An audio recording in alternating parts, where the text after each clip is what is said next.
অপরাধ না করেও যখন অপরাধী হয়ে যাবে তখন চুপ থাকাটাই সব থেকে ভালো, কারণ চিৎকার করে কখনো নির্দোষ প্রমাণ করা যায় না। চোখের জল সব সময় আসে না, আর যার জন্য আসে সে তার মূল্য বোঝে না।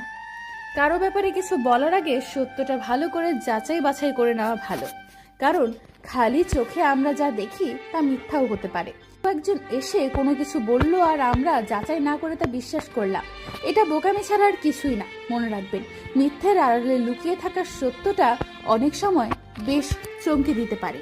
কিছু কিছু কবিতা লেখার আগে ভাষা হারিয়ে যায়, কিছু কিছু কথা বলার আগে সময় ফুরিয়ে যায়, কিছু কিছু স্বপ্ন দেখার আগে ঘুম ভেঙে যায়, কিছু কিছু মানুষ আপন হওয়ার আগে দূরে চলে যায়।